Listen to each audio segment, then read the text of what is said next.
In exactly 72 hours, they're going to sell this house and strip me of my own name. Have you ever been blindsided by a kid you raised for 10 years, shoved to the floor right in front of the Thanksgiving table? Have you ever watched your wife drop to her knees to scrub the floor instead of reaching out to help you up? I'm standing on the porch now, alone in the freezing Wichita snow. My breath hitches in the air, vanishing faster than my own presence in that house. Through the glass, I see a life that's supposed to be mine. Mike, the man who went AWOL for 20 years, is lounging in a brand new massage chair in my living room. Sarah is laughing, pouring him a drink. And Alex? The kid whose college tuition I paid, the kid I coached, the kid I thought loved me? He's buddy-buddy, patting his real dad on the back dot in the corner of my eye. Through the side window, I see it. My father's heirloom armchair.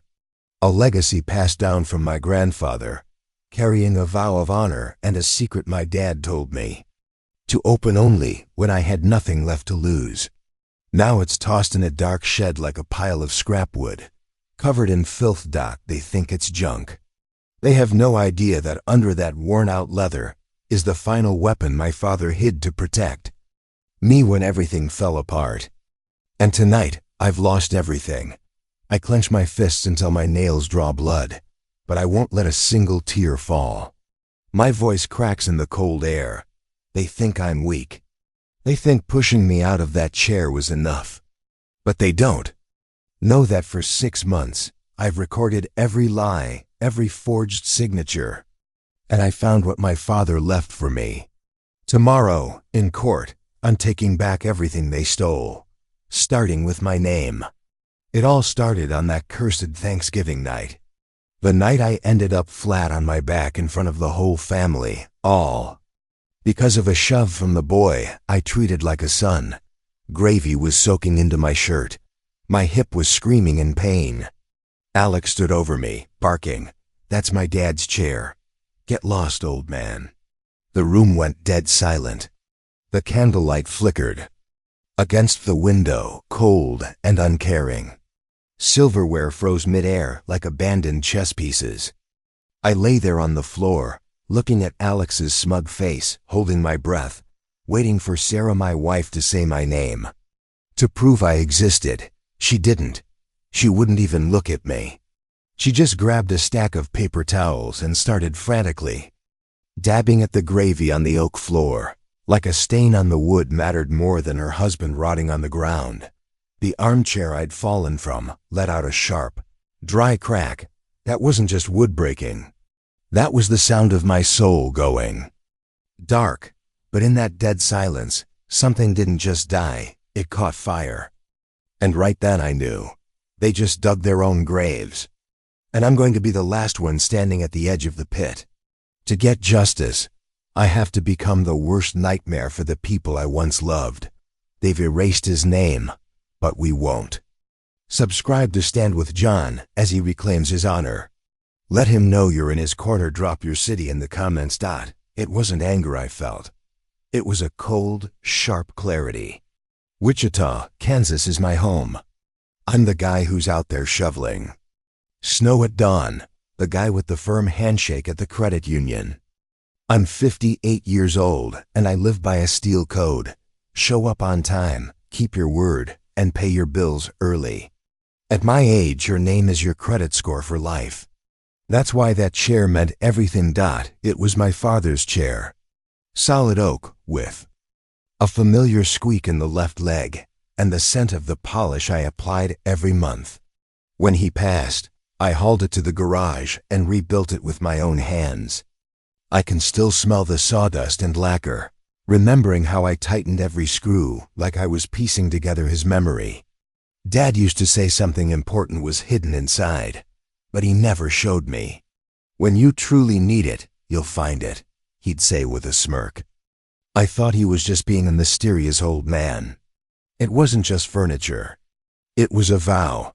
Protect this chair like you protect your honor.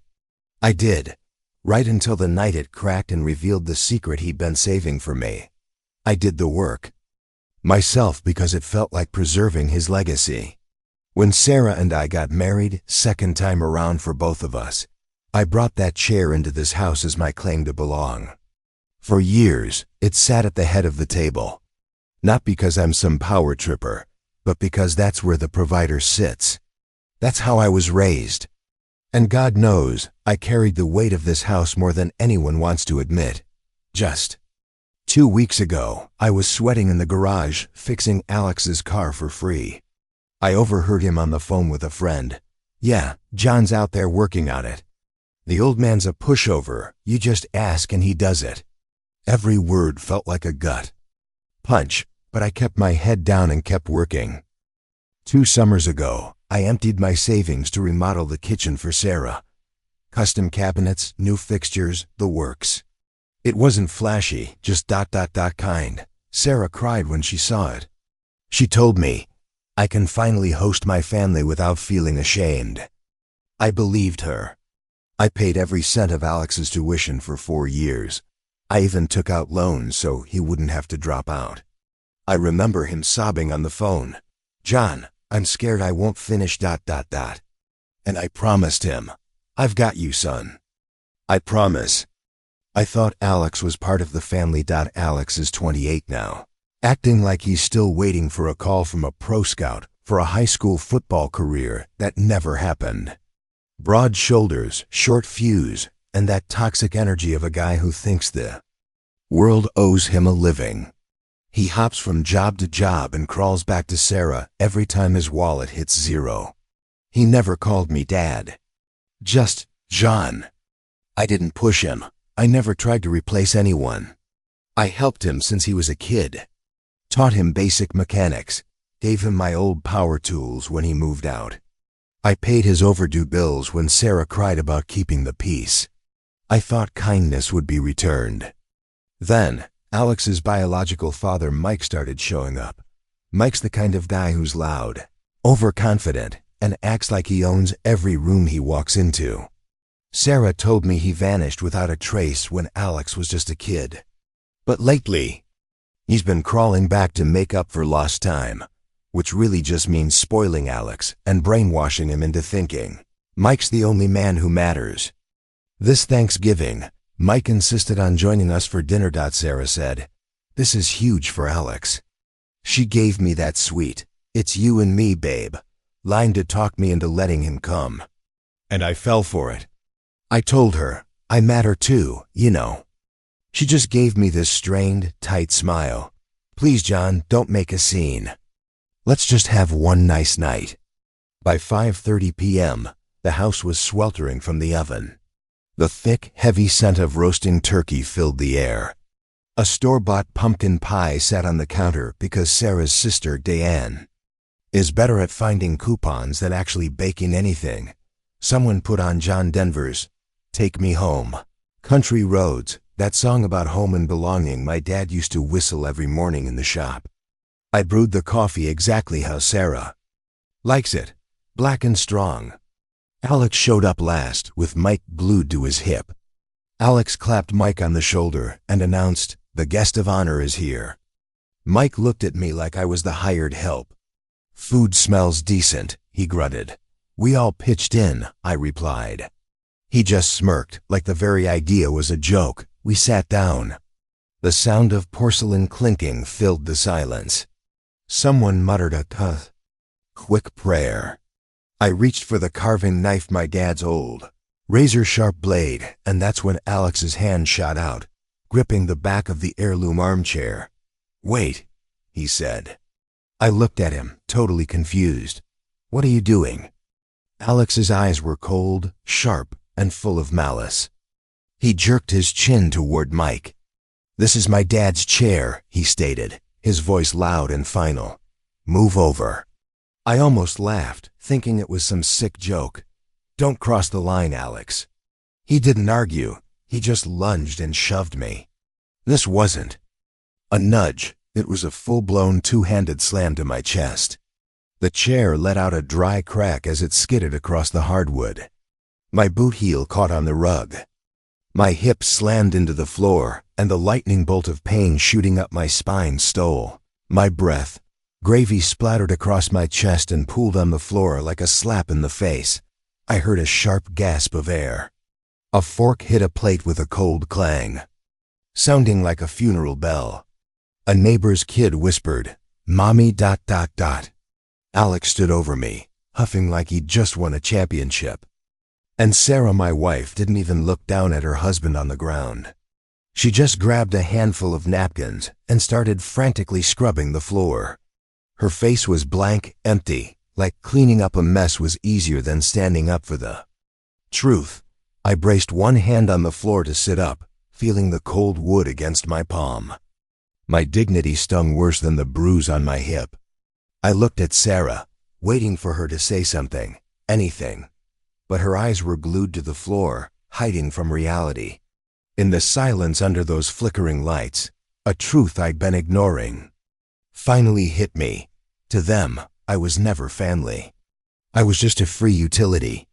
I stood up slowly, swallowing the pain radiating through my body. I walked straight out into the freezing Kansas night without a single word.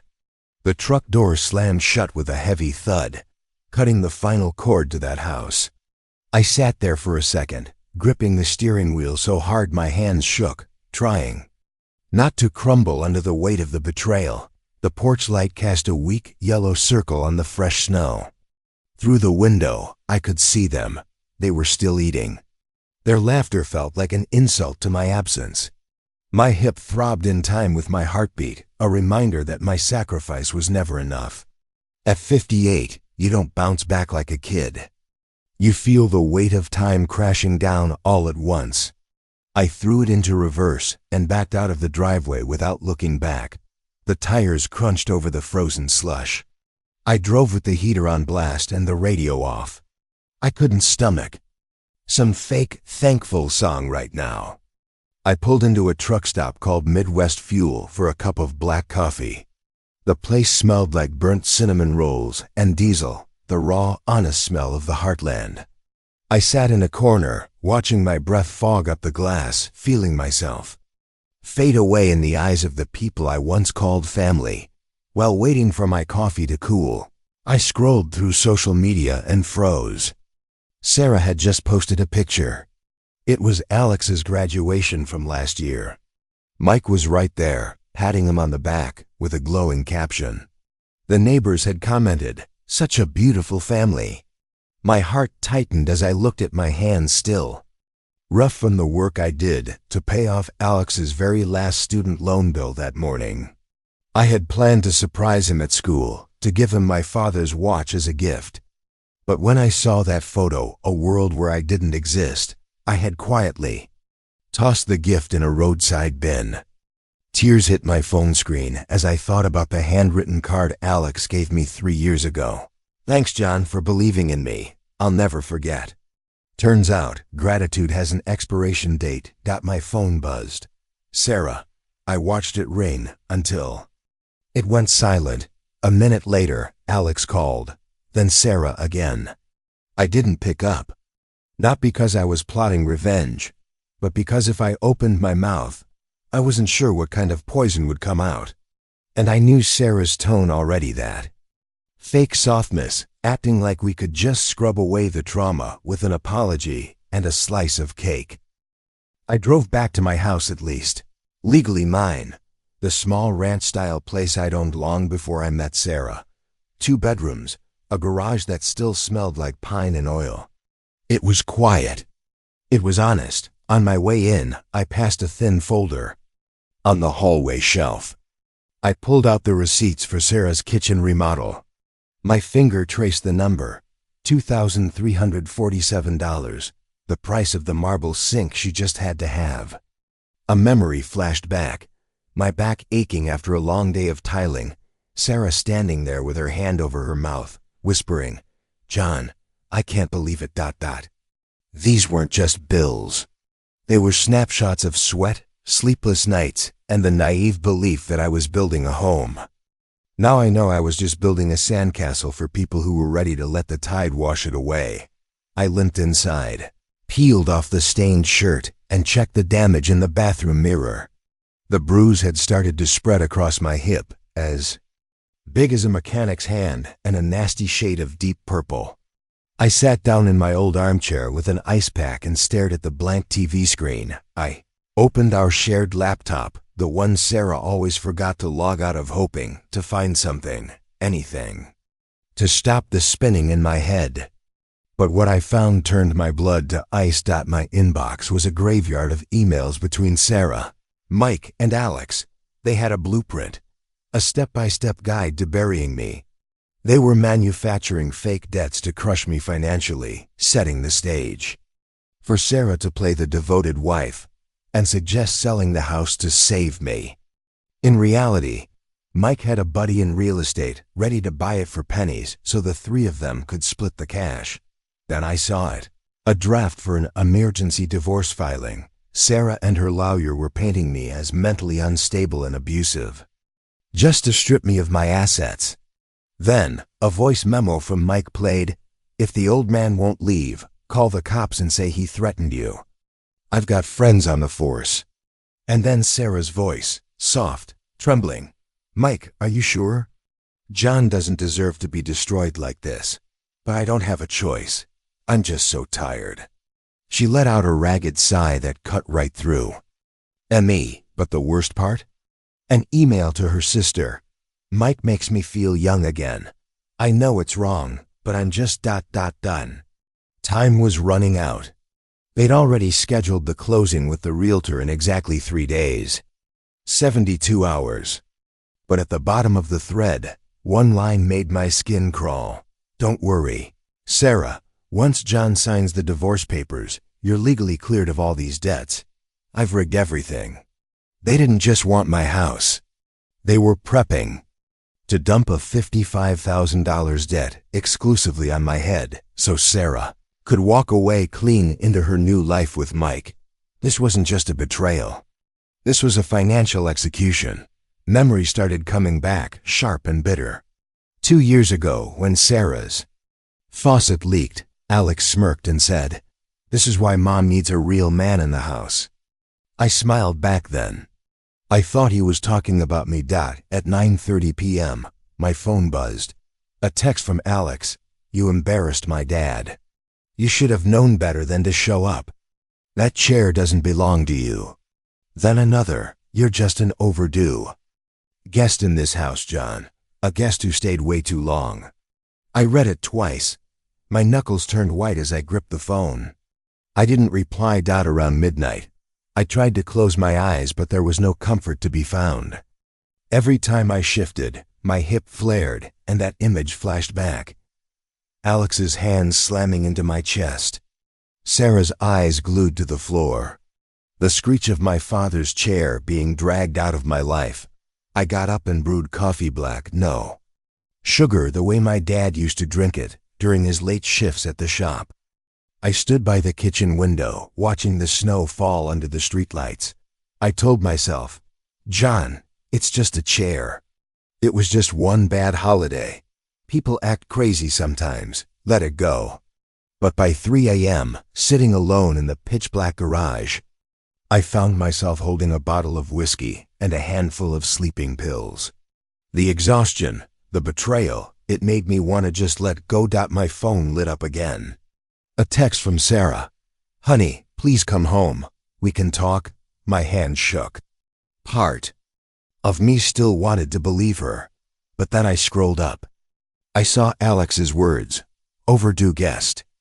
I looked up at the old photo of my dad standing by his armchair on the shop wall. I whispered, "Dad, if I let them take the chair, they take my name too." I poured the whiskey down the drain and threw the pills in the trash. No, not this time. I opened my laptop and fired off an email to my lawyer bill. I need help, not for an apology, but for a fight. I'm giving myself a chance to live with my honor intact. But it wasn't about the chair. It was the words Alex finally said out loud, the thing they had all been treating as fact for years. "You don't belong here." At 1:45 a.m., Sarah finally messaged, "John, please. He didn't mean it. He's just under a lot of pressure. Can you come back so we can talk?" I stared at the screen until it went dark. He didn't mean it. As if a shove is an accident. As if telling someone to get out is just a slip of the tongue. As if scrubbing gravy off the floor is more important than the man who bled to pay for it. I put the phone down and rubbed my face. Underneath the pain and the humiliation, something else was rising. An old saying of my father's echoed in my head. Your name is your honor, Johnny. Protect it. I'd spent my entire adult life doing exactly that. I paid my bills early. I kept my credit clean. I never co-signed for people who treated money like a joke. And I sure as hell wasn't going to let someone lay hands on me and call it love. Just after 6:30 a.m., my phone let out a sound I hadn't heard in years. A credit alert. My heart sank before I even opened it. It was from the monitoring app I'd installed after a friend at the shop got his identity stolen. The header read, Alert, significant change. I tapped the screen with a thumb that had gone numb. My credit score had taken a massive hit. It wasn't a dip.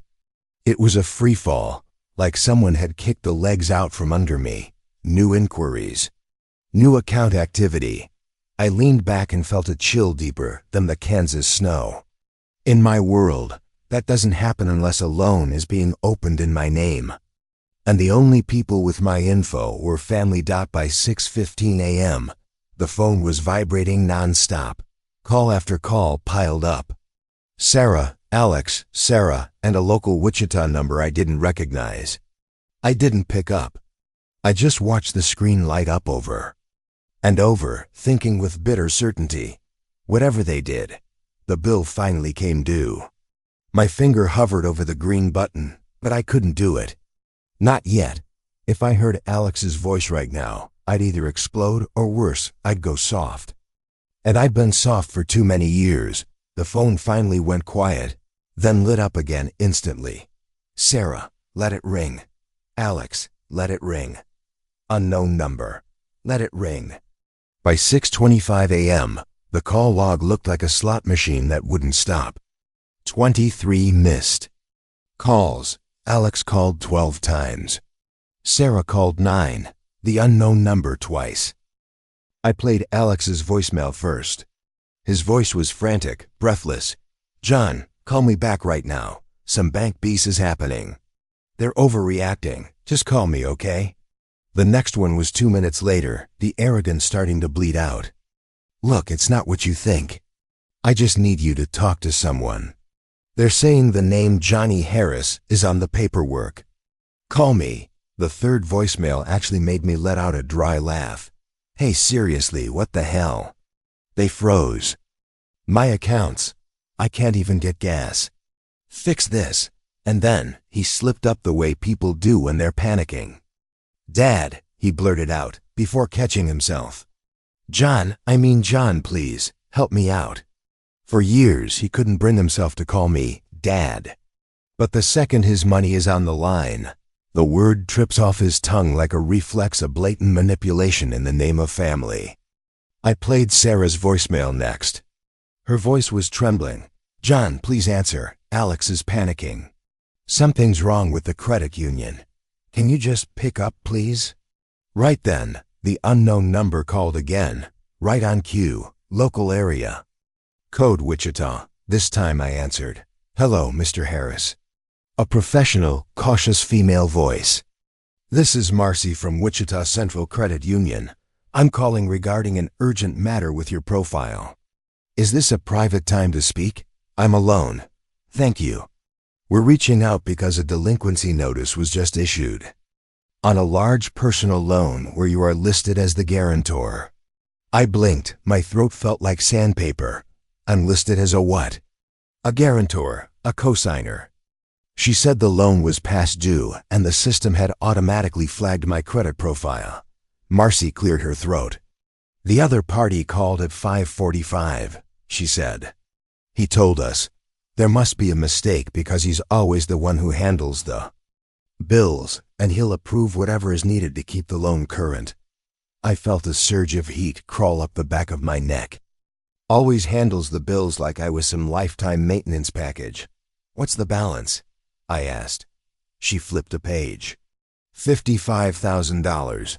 That's a $20,000 auto loan and a $35,000 personal line of credit. Opened 8 months ago. The first payment was missed last month. The second was missed this week.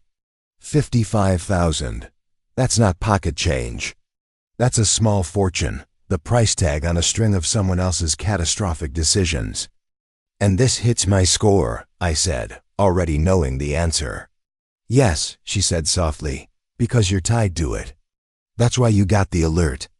I stared at the numbers and thought about every time I'd paid early just to keep that 3-digit badge clean.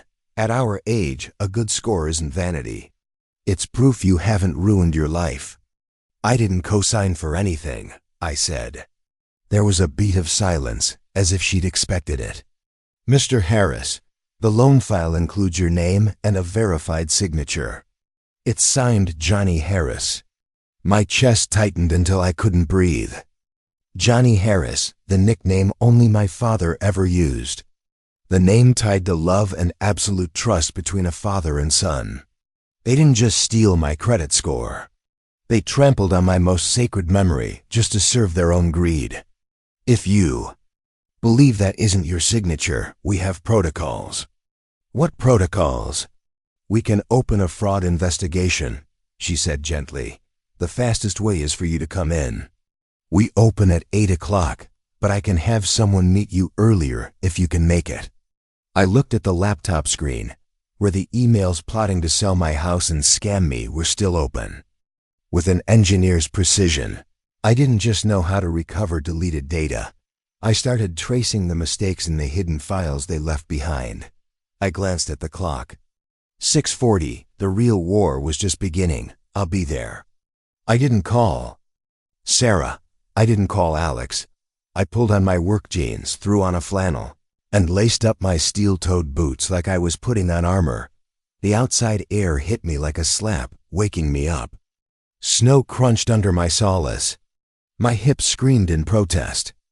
But I welcomed the pain. It kept me sharp. The credit union parking lot was nearly empty, the sky the color of rusted scrap metal. I sat in the truck for a second and looked at my reflection in the windshield gray at the temples. Tired eyes. I thought about my father's armchair, about Alex's hand on it as if he owned it. Then I walked in. Marcy met me in the lobby. A woman in her 40s with kind eyes and a badge clipped to her sweater. She led me into a small room that smelled like printer ink and cheap coffee, where the truth about my family was about to be laid bare on cold, heartless paper.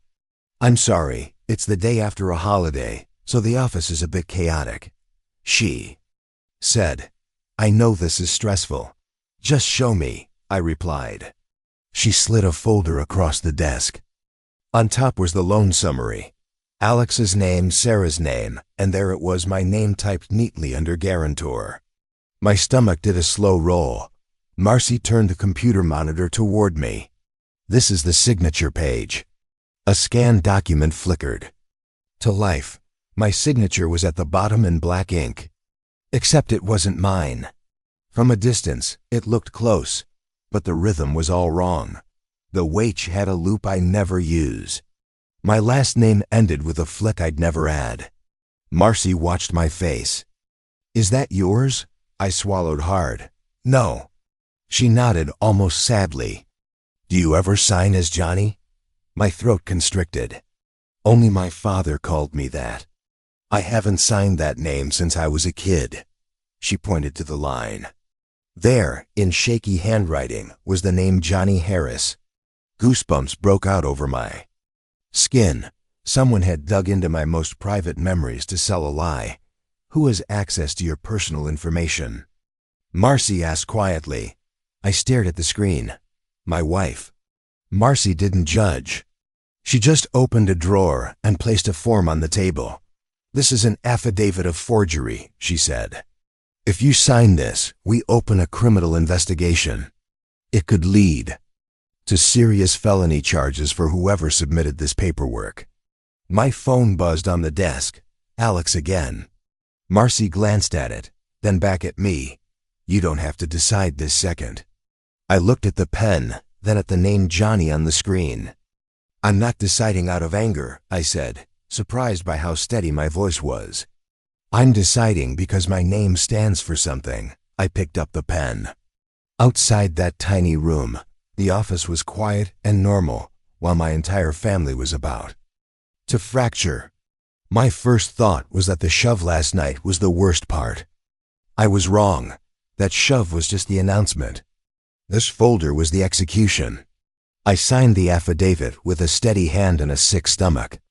Marcy took the paper back and said, "Once we start this review, we can't stop it." "Then let it run," I told her. She made copies, circled a few files, and explained the next steps. An investigator would call, and I'd need to provide samples of my real signature. With a mechanical engineer's focus, I began connecting the dots. I pulled a small flash drive from my pocket containing the data I'd recovered from the shared laptop last night. "Marcy, you need to see this too," I said. It was the hidden emails and chat logs showing that Mike wasn't just the one coaching Sarah to forge my signature. He'd already booked a one-way flight and a rental agreement in another state under his name only. Mike's plan was to take the cash from the house sale and vanish, leaving both Sarah and Alex holding the bag for all this debt. No drama, just process. That's what made it feel so viscerally painful. Sitting in my truck, my phone lit up again. "Sarah," I answered before my heart could go soft. "John, where are you?" she asked. "Alex can't get into his accounts. Mike is losing his mind. What did you do? What did I do?" I shot back. "Why is my name on a $55,000 loan?" There was a silence heavier than any confession. "John, I was just trying to help," she whispered. "Alex needed it. Mike said he'd handle the payments. It was supposed to be temporary. And you forged my signature. Because you would have said no," she said, as if that explained everything. "That's because no is a complete sentence," I replied. "And my name isn't a pawn for your family to gamble with." "John, please," she begged. "It's just paperwork. Just paperwork. Like vows are just words. Like a signature is just ink." I drove straight to Sarah's. The snow fell quiet and relentless. When I walked in, Alex was waiting like a cheap bouncer, his eyes bloodshot and wild. "You happy now?" He spat. "They froze everything. I can't even get gas." Mike stood behind him in the living room, pacing, still wearing his coat. In the corner. Through the side window, I saw my father's heirloom chair, dumped like trash in the dark shed. As I got closer, my blood ran cold. It had been intentionally trashed. Deep knife gouges in the oak armrests and dark, dried coffee stains they hadn't bothered to wipe. I knelt down, my rough mechanic's fingers tracing the wounds in the wood. It felt like touching my own skin. As I lifted the torn cushion, an old, yellowed envelope wrinkled and smelling of damp fell from a deep gap between the backrest and the frame. My heart stopped. I recognized my father's shaky but solid handwriting strokes I hadn't seen since the day he died. I opened it with trembling hands. The words were faded but clear. "Son, this chair is a backbone. Protect it like you protect your honor. A man only needs two things, his word and his name." I started shaking. Tears hit the paper, blurring the ink. I pulled the letter to my chest and whispered, as if he could still hear me, "I'm sorry, Dad. I let them hurt what you spent your life teaching me to guard. But I promise... I'm taking it back." Alex saw me looking and smirked. "Yeah, we moved your little throne out of the way." "That's my father's chair," I said. Alex's laugh was jagged. "Your dad's dead. My dad is standing right here." Mike pointed a finger in my face. "You don't do this to family," he growled. I looked him dead in the eye. Alex wasn't worried about family when he put me on the floor last night. Alex stepped closer, his voice rising. "You're a guest here, John. An overdue guest. That chair was never yours." Sarah stood at the kitchen door, wringing a dish towel in her hands. She couldn't meet my eyes. That was the part that still cut the deepest. Tell him, I told her. Tell him whose name is on that loan. Sarah's mouth opened and closed. Alex's face went from smug to panicked. Mom, he asked. Finally, she whispered, I signed it. I thought it would be okay. Alex looked at her, then at me, like the floor had just vanished under his feet. You told them it was fraud? He hissed, spitting the words. You're going to turn my mother into a criminal. I told them the truth, I said. I didn't sign a thing. And I know what Mike's planning, I said, turning to Mike, who had lost his swagger. He's got a one-way ticket and a lease in another state under his name only. Mike was going to ghost both of you the second this house sold. You should have covered for her. Alex screamed, desperate to ignore the truth about Mike. You're the guy who's supposed to clean up the mess. That hit me harder than the shove. Because he was right about one thing. I had always done that. I turned and walked out before my rage turned into a mess I couldn't walk away from. Not this time. I wasn't cleaning up for them. I'd secretly filed for divorce 2 weeks before Sarah, and my assets were already safe in a private trust. Stepped into the snow, leaving the sound of their explosion behind me dotting my truck. My hip throbbed with every bump in the road. For a second, I wanted to go numb. To call it a misunderstanding. To pay it off. To swallow the humiliation like I'd been doing for years. Then my phone buzzed with a new voicemail from Alex. This time, it wasn't anger. It was desperation. John, look, he panted. Just tell them you signed it. I swear I'll pay you back. Mike says he has a way. We just need time. Come on, old man, don't do this. It's embarrassing. Embarrassing. Not wrong, not illegal, just embarrassing. I didn't go home. I went to VFW Post 112. The place isn't pretty, but it has honest coffee, the kind that tastes like it's been sitting there since dawn, and men who don't waste words. Frank Delaney was there, a 72-year-old retired lawyer who reads fine print, so guys like us don't get eaten alive. I slid the folder to him. He scanned it and tapped the signature line. Johnny, he said, this isn't you. No, I said. It's my father's voice on paper. Frank leaned back. John, this isn't a family squat. This is identity theft. If you let this slide, it won't stop. Next time it's a mortgage, a credit card, or your pension. I don't want to blow up my life, I muttered. Frank gave a sharp nod. You aren't blowing it up. They lit the match. All you're doing is refusing to stand in the ashes to protect the arsonists. I stopped by my place just long enough to grab a notebook and the shoebox where I keep backups, old statements. ID cards, the boring stuff you never think you'll need until you do. I wrote down the timeline. Thanksgiving night, the shove. The calls, the loan, every detail. With an engineer's mind, I recovered the deleted emails and decrypted the hidden files. I found the bombshell. Mike had a record for fraud, and Sarah and Mike had been having an affair for 8 months. I even checked the Ring camera history. Not for the drama, but because Frank's words were ringing in my head. Let the evidence do the talking. By noon, the story had spread like an oil slick. Messages flooded in from relatives, friends, and even a guy from church. Are you really doing this to Sarah? You're destroying the family. Alex is just a kid. I didn't reply. I just saved every single one. Then Marcy called back. Mr. Harris, the review has officially turned into a criminal investigation. An investigator will be reaching out today. Also, Alex called here demanding we fix it. I wanted you to hear that from me first. Less than 10 minutes later, a new number popped up. The voice was calm and commanding. Mr. Harris, this is Investigator Harlan. I'm handling your case. I need to meet with you today. I looked up at the gray Wichita sky and felt my jaw tighten. Alex wanted me out of the chair. Now, he was about to learn what happens when you try to sit on a man's name with a lie. The meeting with Harlan happened in a plain conference room at the credit union. Beige walls, cold coffee, a stack of forms. He was mid-50s, steady eyes. No-nonsense voice. He placed a small recorder on the table.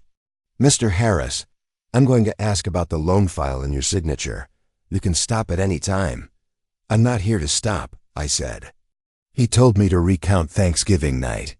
The chair, the shove, the calls. I laid it out simple, times names, what was said. Then he slid 3 sheets of paper toward me. "Sign your name 10 times, just your normal signature." My pen moved the way it always does. John Harris. John Harris. Steady and practiced. Harlan compared it to the Johnny on the loan file and didn't even pretend they looked alike. "It's a mismatch," he said. "Yeah," I replied, "it is." He asked who had access to my info. I told the truth. "My wife has everything. We were married." That's what trust looks like until it isn't. When we finished, he closed the folder. "We're referring the findings to the district attorney." He sighed. "It doesn't guarantee an immediate indictment, but the likelihood is high." Brace yourself. Brace myself? I wasn't braced for the shove at my own table, but I can handle paperwork. My phone buzzed the second I hit the cold air. Sarah. Then Alex, then Mike. I didn't pick up. I drove straight to the VFW. Frank Delaney was still there, reading the paper like the world still made sense. I showed him the case number and the texts. Alex was swinging between rage and begging. Mike was trying to be a tough guy. Frank snorted. "Threats don't fix fraud." "I don't want Sarah ruined," I said quietly. Frank looked at me over his glasses. "Wanting justice isn't wanting them ruined. But once you put the truth on the scales of the law, you aren't the one driving anymore. That's the price of integrity." The next week, Wichita felt like it was. Shrinking around me. At church, people gave me forced smiles. I heard my name in whispers. Sarah's sister told someone I was punishing her. I stayed quiet and logged every message exactly like Frank said. On January 9th, a letter arrived with the Sedgwick County seal, date, time, and courtroom number at the Sedgwick County Courthouse, a hearing regarding the forged signature, and financial liability. I called Frank. "It's happening," I said. "I'll be there," he replied. "Wear a decent suit. Show them who you are." The courthouse looked the same old limestone, flags flying, steps worn down by 100 years of fear. And truth. Inside, it smelled like metal detectors and paper. Sarah was on a wooden bench, eyes swollen. Alex strutted in wearing a suit that didn't fit his attitude. Mike stood beside him, arms crossed, looking smug as if he thought volume equaled power. Alex caught my eye and started to move toward me, but stopped when a bailiff gave him a look. "You're really going through with this?" He hissed through his teeth. "I didn't do anything," I said. "I'm just answering for my name." Sarah touched my sleeve, her hand shaking. "John, please," she whispered. "I'll pay it back. I'll sell the furniture. Just tell them it was a misunderstanding." I looked at the woman who was my wife and felt that old reflex to protect her kick in. Then I remembered her eyes glued to the floor while I lay in the gravy. I lowered my voice. "Sarah, I'm not standing here to attack Alex. I'm standing here for the honor of the man who spent 40 years working to keep his name clean from a fake ink stain." Her face fell like she couldn't accept that boundaries were real. The clerk called our case. We walked into the courtroom, wood paneling, fluorescent lights, and the judge's bench looming high. The judge, an older woman with her gray hair in a tight bun, looked over the file. "Mr. Harris, you are contesting the guarantor's signature on a substantial personal loan. You claim your identity was used without consent, correct?" "Correct, Your Honor." Alex's lawyer stood up. "Your Honor, this is a family misunderstanding. Mrs. Harris believed she had permission." The judge held up a hand. "In this court, trust does not replace written consent. Do you have physical proof?" The lawyer hesitated. No written proof, Your Honor. The judge turned to Alex. Mr. Parker, did Mr. Harris agree to co-sign? Alex's eyes flicked to Mike. He knew we needed help. He said ... That wasn't my question. The judge cut in. Did he agree? Alex swallowed hard. No ... not directly. Marcy from the credit union testified about the timeline, the Johnny signature, and the delinquencies. Investigator Harlan confirmed the handwriting match results. Frank sat behind me, solid as a pillar. Alex's lawyer tried one last shot. Mr. Harris, isn't this really just about a Thanksgiving argument? I felt the whole room lean in. There was an argument, I said. There was also a shove. But I am here because my name was used to borrow money I never approved. The judge nodded. Do you have additional evidence of intent to defraud? I do, I said. Alex had no idea I had this. I handed a flash drive to the clerk.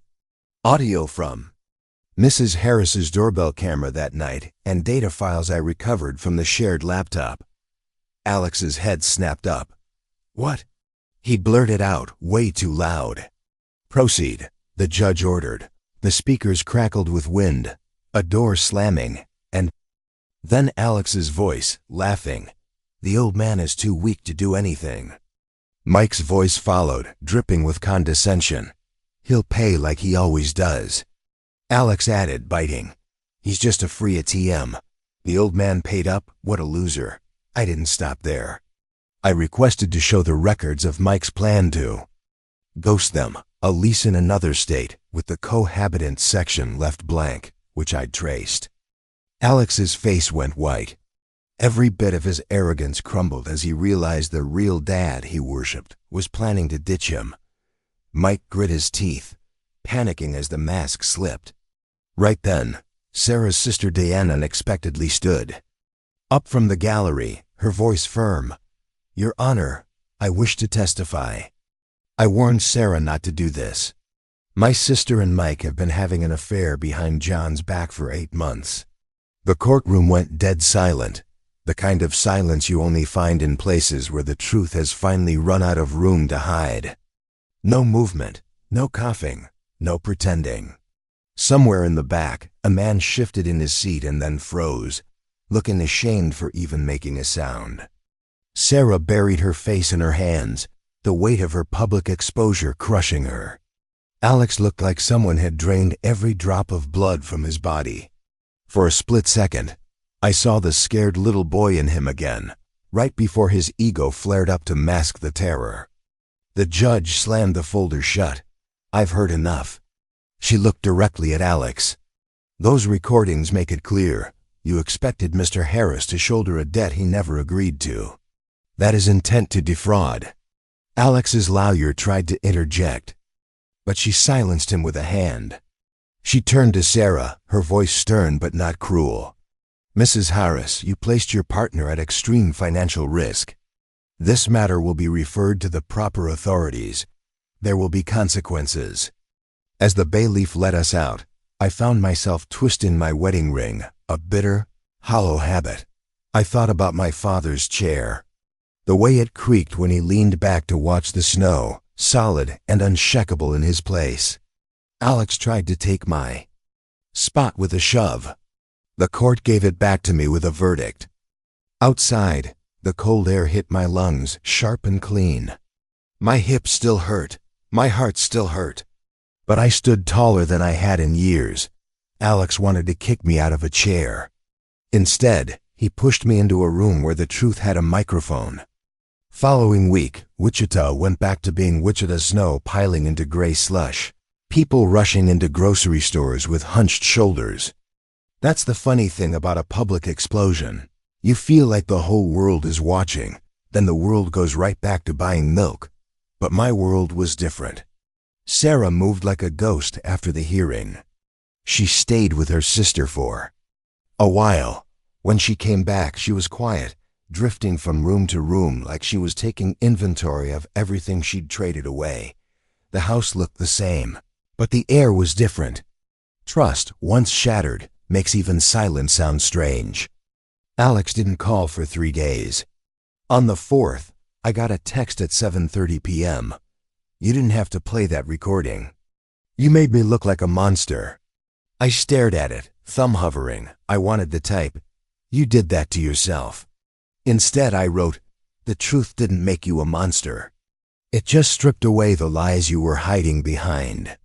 A minute later, he replied, "Mike says you're dead to us." I knew Mike had vanished right after the trial, taking every cent of the cash Sarah had saved, leaving them both staring at a very dark future. I read it twice and put the phone down. My hands weren't shaking anymore. That surprised me. I didn't feel like a winner. I just felt a grief that had finally stopped arguing with reality. 2 nights later, Sarah showed up at my door, eyes bloodshot, carrying a bag of groceries like a late-stage peace offering. She stood on the porch in the cold, shoulders hunched as if waiting for me to slam the door. "John," she said softly. "Can I come in?" I stepped aside. She sat on the edge of the sofa, clutching the bag. I noticed she'd brought the cookies I like and a box of peppermint tea I'd mentioned once. Small details. It was like she was trying to pick up the crumbs of a man she'd spent months forgetting. "Mike is really gone," she choked out. "You were right. He took everything. I'm sorry about the affair. Sorry about the photo. Sorry. I made you a stranger in your own home. I ruined everything," she whispered. I didn't answer right away. I waited until the silence made room for the truth. She continued, her voice thin. "Alex was crying. Mike was screaming. I panicked. I thought if I handled it myself, no one would get hurt." "You handled it," I said, "and I'm the one who's bleeding." Tears streamed down her face. "I don't want you to go," she said. "But I didn't want to lose my son either." I nodded. Slowly. "So you chose the option where you could lose me quietly. You let Mike lead you into a plot to sell the very roof over your head and the husband who provided for your son for years." The words hit her like a physical blow. She flinched. "I'm sorry," she said. "I know an apology doesn't fix it." "Correct," I agreed. "It doesn't."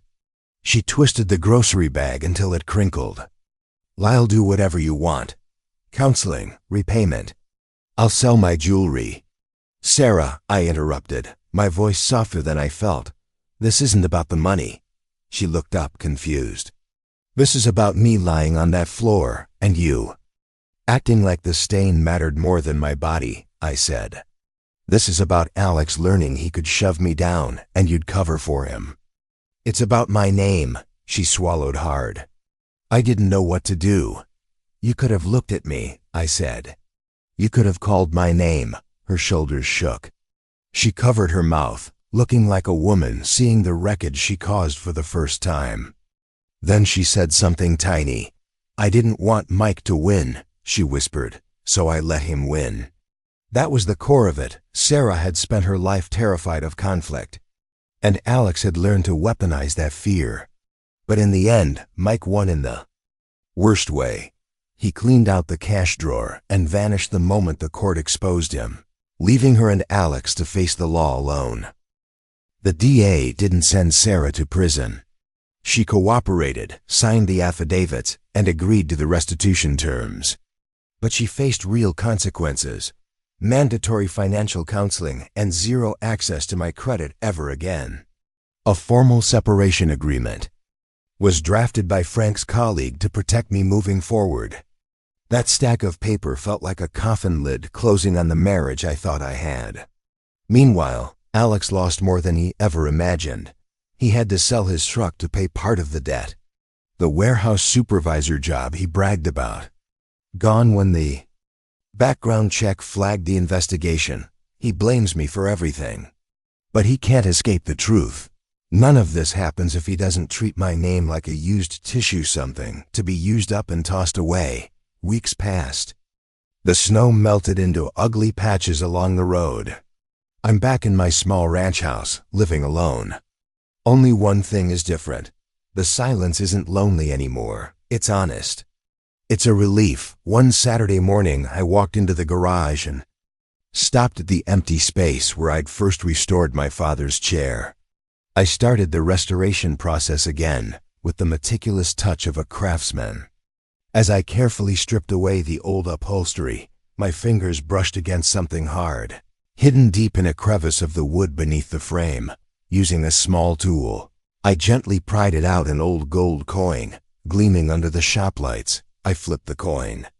On one side, 3 initials were engraved: J. M. Jonathan Michael Harris, my grandfather's full name. On the other, in a raw but steady hand, for the keeper of the name. The memories hit me like a tidal wave. I suddenly remembered something. My grandfather told me when I was just a kid, sitting on his lap in this very chair. The man who keeps his name is the man who deserves to sit in this chair. I didn't get it back then. I get it now. I pressed the coin against my chest. The cold metal slowly warmed against my skin. I closed my eyes, my calloused thumb tracing the letters. JMH. It wasn't just a name, it was a history. This was the man who taught my father how to hold a hammer before he ever held a pen. This was the man who looked at a 5-year-old version of me and said, "Johnny, a man's life is measured by 2 things, the promises he keeps and the name he leaves behind. Never trade one for the other." Back then, it was just a shiny toy. Now, every word felt like it was etched into my soul, that my breath caught. For years, I thought I had to earn respect, that I had to buy my place at the table with paid invoices and sleepless nights of fixing things. But the real treasure was right. Here, in my scarred palm, an invisible legacy forged into a physical coin. Mike and Sarah could take the cash. They could try to steal the house. But this inheritance of a name, of a value, they couldn't reach it. They couldn't even understand it. John walked through the long night of betrayal alone. If you believe honor is worth more than money, subscribe to walk with him into the light he just found. I don't need a massive bank account to feel wealthy anymore. I found the one thing Mike and Sarah will never have, legacy. At first, I wanted to storm over to Sarah's and take the chair back just to be petty. But then I realized bitterness would just turn it into a cheap trophy. Instead, I asked Frank to go with me one afternoon to reclaim what was mine. The chair sat in the corner of Sarah's living room like it was being punished. I saw the deep gashes Alex had carved into the oak arms in his fit of rage. With a mechanic's eye, I knew I could heal those scars just like I was healing my life. I ran my hand along the smooth grain, then looked at Sarah. "I'm taking it home, where it belongs." Frank helped me load it into the back of the truck. On the drive back, it hit me. That chair was never about power. It was about memory. Alex couldn't steal that just by sitting in it. That night I brewed coffee and sat in the chair by the window. The snow was falling again, soft and steady. My phone buzzed at 10:30 p.m., a text from Alex. "I didn't think you'd actually do it." No apology, but the arrogance had a crack in it. I texted back, "I didn't think so either, until you forced my hand." A long silence, then another text. "Mom's not good. My real dad is gone. He really was a piece of trash, just like you said." I closed my eyes. That's the price of truth. Someone always collapses when the lies stop propping them up. I replied, "Tell her to take care of herself. And tell her I hope she learns that peace doesn't come from covering things up." In March, Sarah and I finalized the separation. No screaming, just paper and shallow breaths. She cried. I didn't. Not because I wasn't hurting, but because I'd already done enough crying on that kitchen floor. Nobody noticed it back then, but now I could stand on my own 2 feet. On the day the final papers were filed, Frank clapped me on the back outside the courthouse. "You okay, John?" I looked up at the flag snapping in the wind. "I'll be okay," I said. In a way, I already am. Because the strangest part of all this is what I don't feel anymore. I don't feel like a guest in my own life. I went home, made a cup of coffee, and sat in my father's chair in perfect, unbroken silence. Not the silence of being ignored, but the stillness of a soul that finally found peace. A few days after bringing the chair home, I decided to enforce the final condition, the one that kept Alex out of a jail cell. I didn't call. I just texted Sarah a location and a time. Her garage, 10 a.m. When I arrived, Alex was standing there next to the armchair, which was placed in the middle of the garage. His face was a mix of humiliation and anticipation. Sarah stood in the distance, eyes red. "Are you really going to make him do this?" she asked, her voice weak. "I'm not making him do anything," I said, my voice flat. "This is the deal. He agreed to this in court for leniency. Fixing what he destroyed." I looked straight at Alex. "You know what to do." Alex swallowed hard, eyes darting away. Then, with a slow, agonizingly reluctant movement, he knelt on the cold concrete in front of me in the chair. His hands shook as he took the cloth and the cleaning solution I handed him. Without a word, he started to scrub every dried coffee stain, every deep scratch in the wood. Sweat beaded on his forehead despite the cold. I stood there watching, silent. Sarah whimpered in the corner. This moment wasn't about gloating. It was a somber confirmation. This is what happens when you discard. Honor. After nearly half an hour, Alex stopped. His hands were dirty, his knees numb.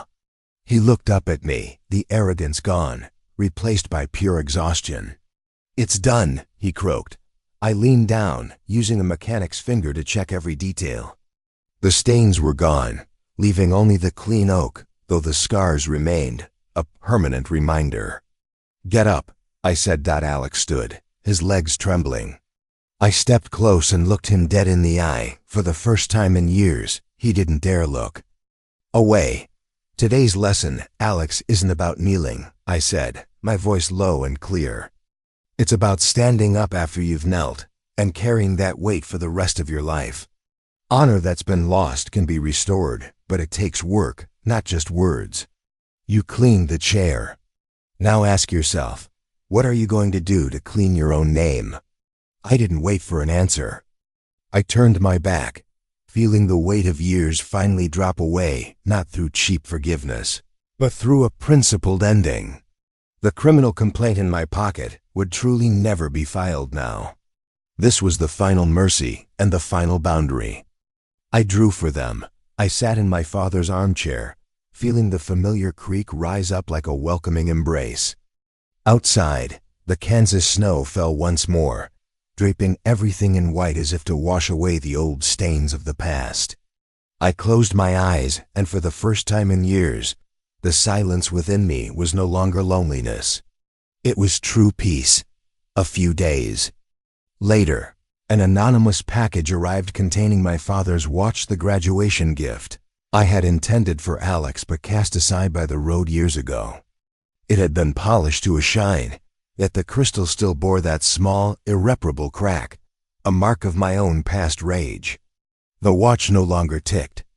Alex could clean the surface, but he couldn't breathe life back into something broken from within. His scrawled note, asking if being right about Mike meant everything I did was right, posed a question with no easy answer. Perhaps, in the battle to reclaim my honor, I had indeed lost a piece of myself. Reflecting on that dinner, the shove, and Sarah's silence, I realize I no longer hate them, for hatred only binds you tighter to those who caused your pain. The lesson I learned was harsh yet simple. Respect is a two-way street, and if you have set fire to the bridge on your end, you cannot expect me to stand alone keeping the passage open for you. If John's story touched your heart and reminded you of the value of honor and the courage to protect your boundaries, please subscribe to continue this journey with us as we find a voice for the unspoken and strength for the wounded. Let us know in the comments if you believe John's actions were completely justified, or if every victory carries a complex price, and share this story with someone who needs to be reminded that they deserve a dignified seat in their own life. Thank you for listening, and I look forward to seeing you in our upcoming journeys.